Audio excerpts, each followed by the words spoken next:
Madi family for the beautiful singing. It seems as if you can just put any two families together, any two persons together, and you get some serious music. I heard some serious melody and harmony, and I'm just appreciating, affirming the wonderful singing and the wonderful hospitality. Well, brothers and sisters, ladies and gentlemen, our subject for tonight is Joseph wept. Joseph wept. Tomorrow night's subject is a tale of two families. You want to keep track of that. I don't know who is giving out the prizes, or maybe somebody will ask what were the topics. All right. And maybe somebody need to type in the chat what was the topic for last night. But tonight's topic is Joseph wept. Joseph wept. And I know we know Jesus wept, but Joseph wept. Why don't we bow our heads? Because it's important to always seek God's guidance before entering into a study of his words. Oh God and our Father, we come on this special day one more time, the second day of this family week of prayer. Oh Lord, we want families to have a relationship do-over. And so, Lord, you take charge. May your Holy Spirit supervise over all of us and just work in and through our families. Guide our study tonight. Bring your conviction, your sweet Holy Spirit, and we tell you thanks in Jesus' name. Amen. Amen. Amen. Amen. Someone says, brothers and sisters, first Igbo, someone says forgiveness, yes, that's the subject tonight, always seems so easy when we need it and so hard when we need to give it. I got to say it again. Forgiveness always seems so easy when we need it and so hard when we need to give it.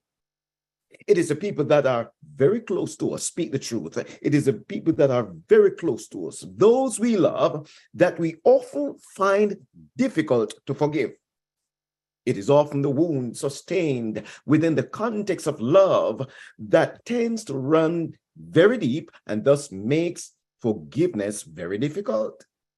The ability to forgive, therefore, should be considered the most treasured virtue in any relationship. It's not so much the lack of love, but the inability to forgive each other that has the potential to destroy good marriages, good relationships, church relationships, family relationships, work relationships, community relationships. That's why Matthew 6:14 and 15 is an important text right now. The Bible says in Matthew chapter 6:14 and 15, you got to write down the text. For if you forgive men their trespasses, your heavenly Father will also forgive you. But if you forgive not men their trespasses, neither will your Father forgive your trespasses. St. Matthew is saying, your ability, first Igbo, your ability to forgive opens the door for God to forgive you as well. When we fail to offer forgiveness, we clog, get this, we clog the channel of God's grace toward us. As far as the Bible is concerned, forgiveness is not an option. The purest form of forgiveness. Forgiveness is not an option. It is a command for every child of God. Let me go at it another way. Not to forgive is disobedience to the Holy Spirit. The tale of Joseph. The title is Joseph Wept. The tale of Joseph is a captivating illustration of forgiveness, offering us profound insights into what the Bible conveys about this powerful act of forgiveness. As we delve into the subject of forgiveness, it's essential to keep two crucial aspects in mind. So two things we always link with forgiveness. I'm here to say, let's consider it. First, forgiveness is not repentance. They are two separate concepts. Forgiveness is forgiveness. Repentance is repentance. That's number one. Secondly, forgiveness is not reconciliation. Forgiveness is forgiveness. Reconciliation is reconciliation. Reconciliation involves the repentance of the offender and the regained trust of the survivor. Oh, I got to say it again. This is too good. Reconciliation is the repentance of the offender. Two things must come together. The repentance of the offender and the regained trust of the survivor. Oh, I wish I had time to talk about that. But let me go to what essentially is forgiveness. Hold on, first Igbo. Hold on to this definition of forgiveness. Here it is. Forgiveness is for our own sake. That's it. I can close the Bible. I can close the study. Forgiveness is for our own sake. Well, let me see if I can peel away at this some more. Using the story of Joseph. Joseph's brothers sent messengers to him. Oh, you know the story, Joseph. I can't go through all of that tonight. Joseph was sold into slavery by his brothers. But let me fast forward the story now. Joseph's brothers sent messengers to him with the following message. I beg you, please forgive the trespass of your brothers and their sins. Genesis 50 and verse 17. Chapter 50 and verse 17. I beg you, please forgive the trespass of your brothers and their sin. Now, this may have been the first time for Joseph's brothers to come out clearly and ask for forgiveness. But for Joseph, this was not the first time to offer forgiveness. We read the following in a previous chapter. Walk with me, Genesis 45, verse 4 through to 11. I'll just pick some verses from there, but you read the entire pericope from 4 to 11. I'll just pick some passages from there. I am Joseph. Listen to Joseph. I am Joseph, your brother, whom you sold into Egypt. He's now revealing himself to them. I am Joseph, your brother, whom you sold into Egypt. But now do not therefore be grieved or angry with yourselves because you sold me here. For God sent me before you to preserve life. You shall dwell in the land of Goshen, and you shall be near to me. You and your children, your children's children, there I will provide for you and your household. However, in Genesis chapter 50, verse 15, Joseph's brothers entertained the idea, the first passage I gave you, entertained the idea that Joseph had pretended to forgive them for fear of their father. Now that Jacob had died, they thought they would receive their due reward for what they did to him. Now, Joseph will pay us, they said in verse 15, Genesis 50, verse 15. Follow the story. Now, Joseph will pay us back for all the evil we did to him, they said. It is clear that Joseph's initial act was not a form of diplomacy, but a genuine offer of forgiveness. The brothers didn't think so. He did not wait. Watch this. Watch how forgiveness works. He did not wait for his brothers to come asking, groveling, begging, no. Pleading, no. Kneeling, no. Confessing, no. For forgiveness before forgiving them. He took it upon himself, first Igbo, to extend a warm hand of friendship and reconciliation. I am Joseph. I got to read the passage again. I am Joseph, your brother. Genesis 45, 4 through 11. I am Joseph, your brother, whom you sold into Egypt. But now do not therefore be grieved or angry with yourselves because you sold me here. For God sent me before you to preserve life. You shall dwell in the land of Goshen, and you shall be near to me, you and your children, your children's children. There I will provide for you and your household. I think you missed something in this passage.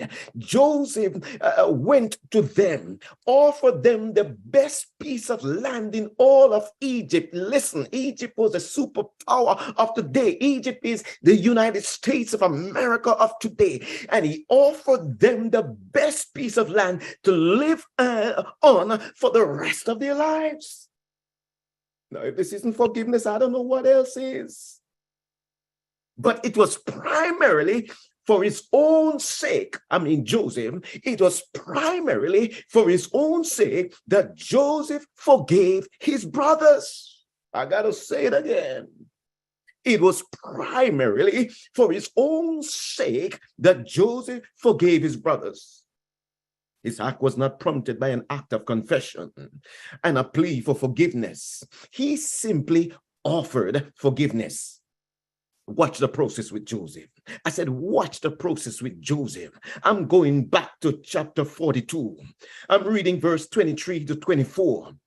The Bible says, and I'm just picking this passage and to show you what is happening as he's forgiving. It's a process. It's not just a one-time event. You got to caught something right there. It's not just a one-time event. Genesis 42. Joseph, the Bible said, turned away from them and cried. Genesis 42, 23 to 24. Joseph turned away from them and cried. He's forgiving them, but he's crying. Because forgiveness sometimes is a hurting kind of a thing. Genesis 43, I got to go there. Verse 30 and 31. Genesis 42, 23 to 24. Genesis 43, I'm going through the passage, 30 and 31.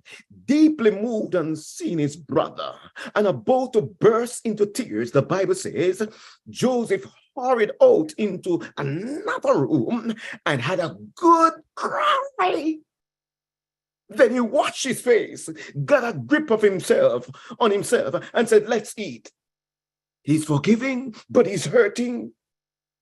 He's hurting, but he's forgiving. In chapter 45, 1 and 2. Chapter 45, 1 and 2. You got to write these down. Joseph couldn't hold himself in any longer, keeping up a front before all his attendants. He cried out, leave, clear out, everyone leave. So there was no one with Joseph when he identified himself to his brothers, the Bible says. But his sobbing was so violent, the Bible says. His sobbing, his crying, his tearing up was so violent that the Egyptians couldn't help but hear him. And the news was soon reported to Pharaoh's palace. He's hurting, but he's forgiving. He's forgiving, but he's hurting. Now, this should tell you something. The number of times Joseph wept is proof enough that this act of forgiving was for his own sake. Yes, sir. Yes, sir. Yes, ma'am. Was for his own sake, was for his own healing, and was for his own peace of mind. Oh, gotta say, that's the definition of forgiveness. It was for his own sake. It was for his own healing, and it was for his own peace of mind. Somebody ought to say amen. Amen. Forgiveness, Amen. brothers and sisters, is for our own sake. This throws up something that we should pay attention to. Forgiveness from many of us is not a one-time transaction. We're talking family life this week. Is not a one-time transaction. It's a process. In other words, if we are hurting, still hurting, we should forgive. In other words, as long as we are hurting, we should forgive.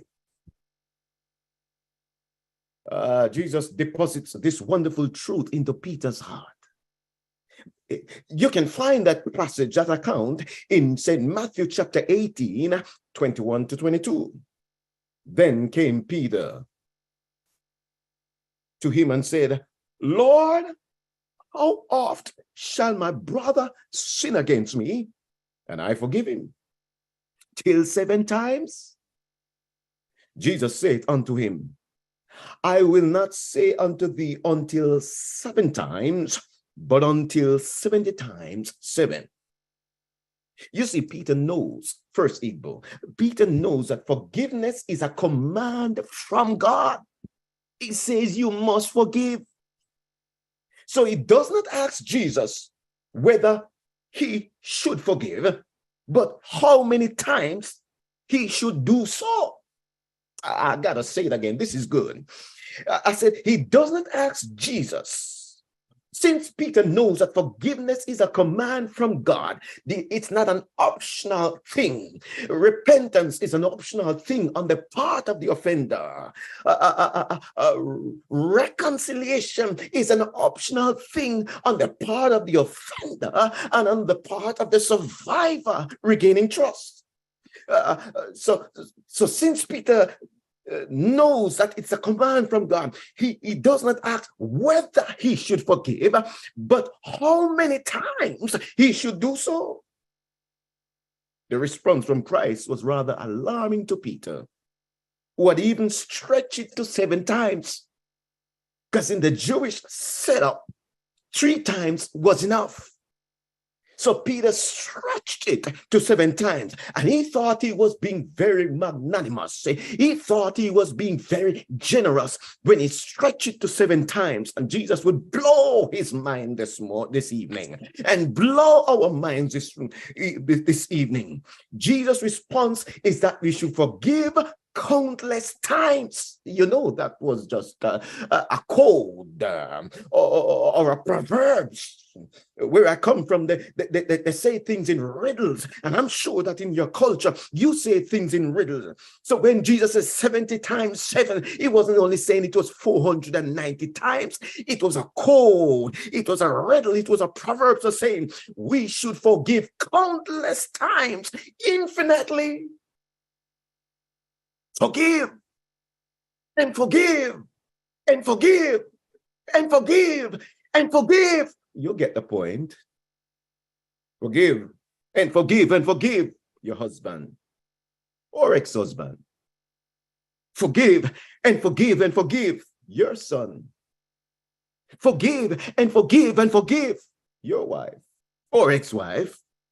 Forgive and forgive and forgive your daughter. Forgive and forgive and forgive your boss, your neighbor, your teacher, your church sister, your church brother, your church leader. Joseph forgave his brothers in obedience to God. I said Joseph forgave his brothers in obedience to God. You see, to hold a grudge, watch this, and I'm talking to somebody. I hope we can see our lives in the lives of Joseph. I hope we can act the way Joseph acted.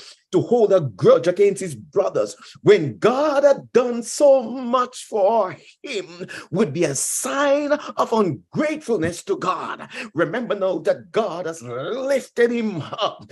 He's second only to Pharaoh. He's the big man in all of Egypt except for Pharaoh. So for God to have forgiven him, for God to have lifted him up, and for him to be unforgiving is to be ungrateful. Where I come from, they said ungratefulness is worse than witchcraft. I am Joseph. I go back to the text so you capture it. I am Joseph, Genesis 45, 4-11. I am Joseph, your brother, whom you sold into Egypt. But now do not therefore be grieved or angry with yourselves because you sold me here. For God sent me before you to preserve life. You shall dwell in the land of Goshen. I'm giving you the best piece of land in all of Egypt, and you shall be near to me. and your children and your children's children. They are, I, Joseph, will provide for you and your whole soul. Amen. So what can we learn from this? What can First Igbo learn from this passage? What should we take and apply to our own lives and to our own families? Here it is. Forgiveness is a lifestyle of the child of God. Amen. I said, forgiveness is a lifestyle of the child of God. You can't not afford not to forgive. Forgiveness is a lifestyle of the offended. I didn't say the offender. It's a lifestyle of the offended. Someone hurt you. The question is tonight, are you a forgiver? Are you a forgiver? Now, if forgiveness is a lifestyle of the offended, the offender cannot earn it. Say it again, preacher. If forgiveness is a lifestyle of the offender cannot earn it. We're not commanded to forgive those who ask for forgiveness. This is not a condition for forgiveness. Forgiveness stands on its own. We're to forgive because we have been hurt. That's why you forgive. Not because we're being asked for forgiveness. Forgiveness is an attitude we display to the one who has hurt us, and not just a response to a request. In principle, ladies and gentlemen, brothers and sisters, in principle, we should forgive even if the offender never comes to ask for it, or even to acknowledge the wrong done. Forgiveness is not so much for the offender who may or may not ask for it, but for us, the offended. Because it does something. It sets us free.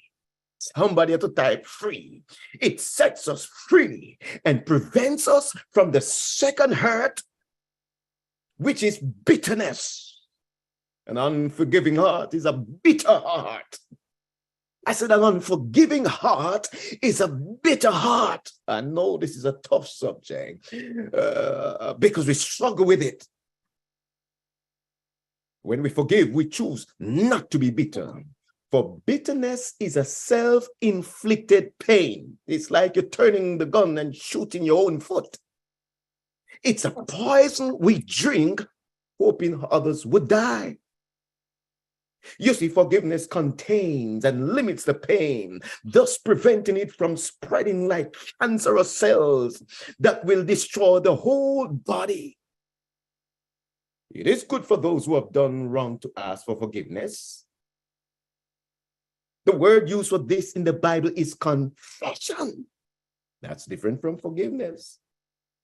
Here one admits in confession, one admits the wrongs he or she has done without rationalizing and finding excuses. When you offer an apology, there must be any qualifier there. There shouldn't be a qualifier. I did this, I am wrong, but it's because, no, you were wrong, you are wrong. One admits wrong he or she has done without rationalizing and finding excuses. This is good for the soul, even if one may not be forgiven in the process. I'm talking about confession. It's good for the soul. It plays a vital role in effecting reconciliation and restoring trust. The Bible, however, does not teach us to wait for the confession of those who have hurt us before we forgive them. Again, we forgive because we have been hurt, not because the offender has come to confess. We gotta get this right tonight, ladies and gentlemen, brothers and sisters. First Igbo, The truth of the matter is that the offender may never come to confess. In fact, the offender may die without getting a chance to ask for forgiveness. This is not easy. But then, ladies and gentlemen, brothers and sisters, we have not been called as Christians to do easy things, but to do impossible things. Somebody ought to say amen. I said, as Christians, we're not called to do easy things, but to do impossible things. Yes. Amen. Yes, sir. Amen. Yes, ma'am. Matthew 5:43-45 reminds us of this. I said, Matthew, you got to write down these texts. Matthew chapter 5:43-45 reminds us of this. You have heard. I'm reading from the King James Version. You have heard that it has been said, thou shalt love thy neighbor and hate thine enemy. But I say unto you, love your enemies, bless them that, my goodness, who is speaking here? It's Jesus. But I say unto you, love your enemies. Jesus is messing up my mind tonight. Jesus is discombobulating me tonight. Love your enemies. Bless them that curse you. Do good to them that hate you. And pray for them which did spitefully use you and persecute you. Man, I wonder if someone is reading this passage with me. That you may be children of your Father which is in heaven. Jesus said this is a qualification for being a child of God, that you love your enemies, that you bless them that curse you, that you do good to them that hate you, that you pray for them which despitefully use you and persecute you. We have not been called to do easy things, first Igbo, but to do impossible things. You know, as I bring this to a close, Jesus did the impossible. You go back to Luke 23:34. Jesus did the impossible. What's the impossible? He prays on a cross. I gotta say it again. He prays on a cross. Father, forgive them. I said he prays on a cross. We pray in gardens. We pray in church buildings. We pray where we can get away from the noise and confusion of the world and think clear thoughts. We find a prayer closet. We never pray on a cross. You curse on a cross. That's what you do. You scream on a cross. That's what you do. You experience pain on a cross. But watch Jesus. Jesus prays on a cross. Hallelujah. Father, forgive them, for they know not what they're doing. He didn't wait on somebody to come and ask him for forgiveness. He didn't wait on somebody confessing their sins to forgive them. In fact, you were in there. I was in there. He was forgiving you before you were even born. For we were all born in sin and shapen in iniquity. The truth is, all of us have offended God. All of us have hurt God. Oh my goodness. You can think about your life before you came to Christ. Oh, my brothers and my sisters, you've thought sinful thought. Even if you were born in the church, you've done some stuff that your mama wasn't proud of. Your papa wasn't proud of. But Jesus, way 2,000 odd years ago, was forgiving you. Father, forgive them. We have not been called to do easy things, Igbo, but to do impossible things. Hence the need for prayer for our enemies. That enemy can be the husband sleeping in your bed. That enemy can be the wife sleeping in your bed. That enemy can be your son. I was in a store, rather in a bank some years ago, back in my own country, and this lady had come from America. I'm a Jamaican, and it come from America. She had banked all her money. She had saved money and send it back home. You know how it goes. Send it back home. She had some that she trusted to send the money to. And here she was walking in with her shorts and nice sneakers, white sneakers, and nice bobby socks. And she was feeling so good, went to the teller, smiling at all of that with a few friends there.